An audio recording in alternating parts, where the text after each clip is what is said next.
Number 9. Last phase of struggle for independence. Students, in the previous chapter, we have studied about the various satyagrahas that were held against the British rule all over India. We have also studied about the civil disobedience movement started by Mahatma Gandhi. In this chapter, we are going to study about the Quit India movement, the underground movement, and the contribution of the Indian National Army towards granting India's independence. Let us begin learning the chapter with the Act of 1935. In the year 1935, the British government made a new law or a act. According to this act, a new federation was to be formed. Students, the word federation means many small regions or states coming together and making one new country. As per the Act of 1935, all the British governed Indian provinces and the princely states of India were to form a federation or a new country. Also, it was stated in this act that all the working of the British governed provinces, that is, the areas which are under the control of British rulers, will now be handed over to the Indian representatives. Through this act, slowly the British began to give the ruling powers to Indian representatives and began to withdraw all its officials from the working of Indian government. The law also stated that if the princely states join with the federation of a united India, then they will lose their autonomy. Because of the fear of losing the autonomy, many of the princely states refused or denied to join the Federation of India. Students, princely states means the regions or the kingdoms where king have their own rule. There were many big and small princely states in India before India got independence. It was necessary for all the princely states to join the federation so that we can get a undivided India. But the kings of the princely state thought that once they join the federation, they will lose the power of being a king, and hence they refused to join the federation. Because of the direct rejection by the princely states, the proposal of federal state in the act was not brought into practice. Thus, the proposal remained as it is without being turned in reality. The provincial cabinets.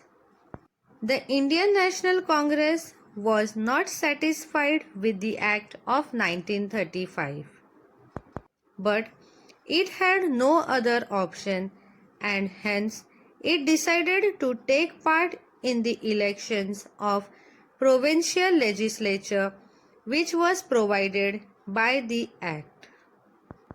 In the year 1937, general elections were held in 11 provinces in our country. Students, province means a large part of the area which is being brought under the rule of the government. After successfully conducting the elections, the results were declared. Among these 11 provisions, the Indian National Congress gained majority over 8 provinces and came into power in those 8 provinces. The win of the Indian National Congress in those 8 provinces ensured that all the working of these provinces will now be supervised under the leadership of the elected members of Indian National Congress. Now, there will not be the interference of British in these 8 provinces. In the remaining 3 provinces, none of the party could get majority or win the minimum number of seats required, and hence a mixed cabinet including few members of all the parties was formed in those provinces.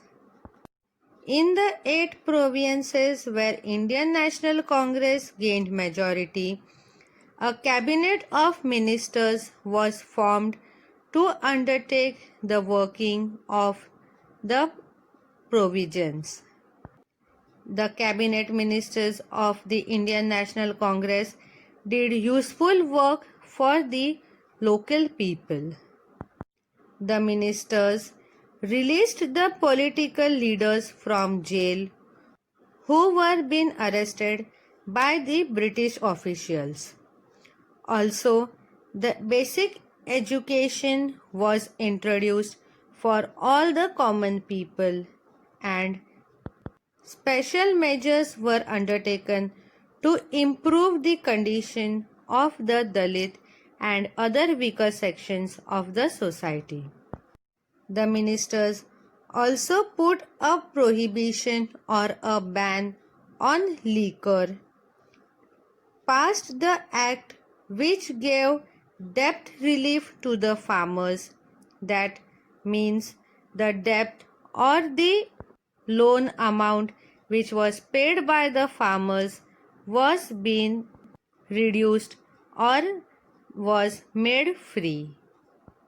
This was some of the important useful work that was done by the ministers of the Indian National Congress in those provisions where they gained clear majority. The Cripps Mission. Students, from the year 1939, the Second World War had begun. England had taken part in this Second World War. England decided to support America, who was fighting a war against another country of Japan. As England was against Japan, the Japanese army decided to teach England a lesson. For this purpose, the Japanese army had reached the eastern borders of India.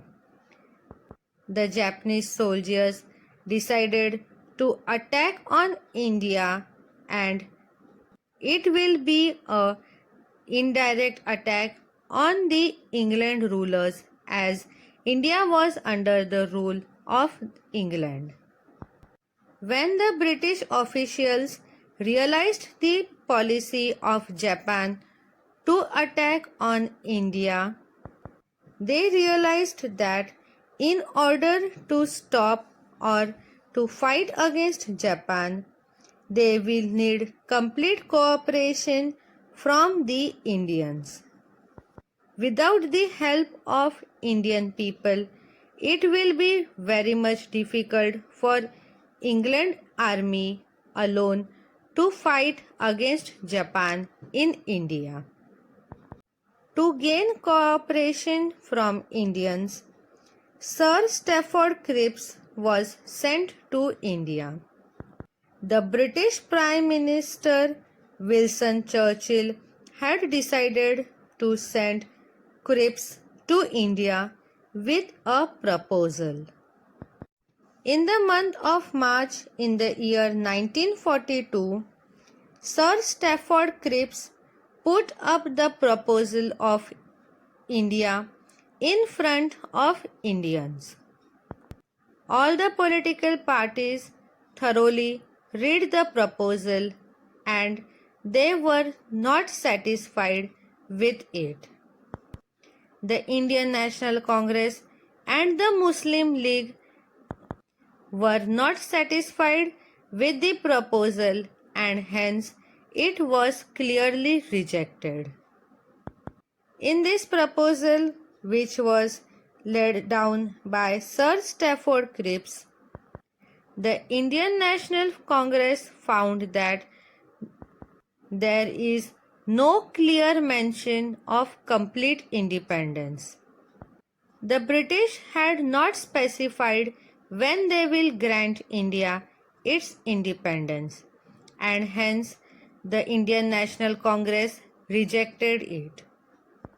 The Muslim League was also one of the important political party that fought for India's independence and also demanded one separate country for all the Muslims.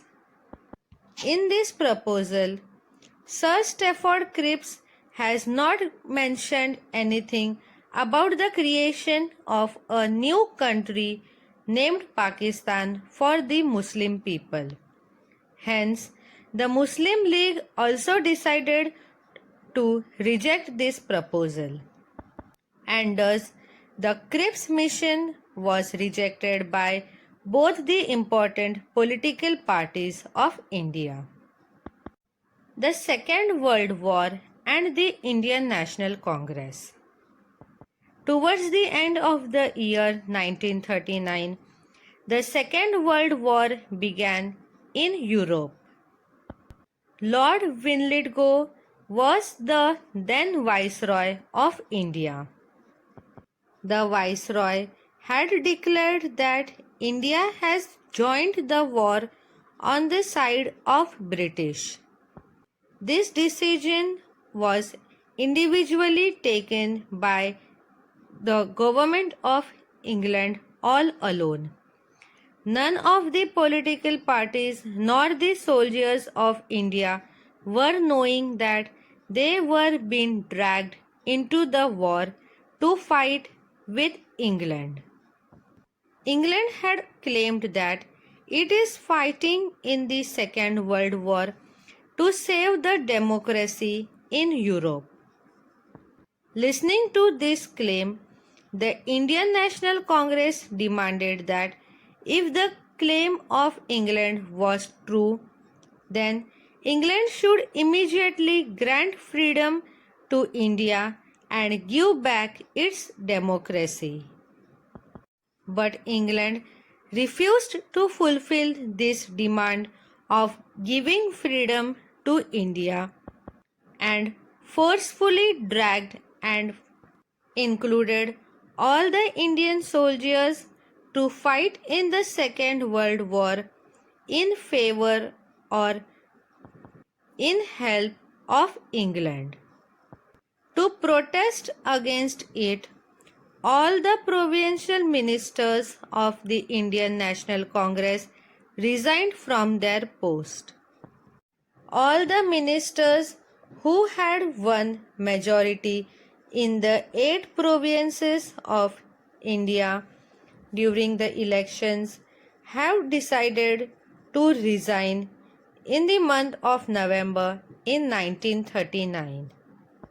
The Indian National Congress decided not to cooperate with England in any working of it. Soon after all the ministers resigning from their post, the leaders of the Indian National Congress started a intense and aggressive movement for getting independence to India.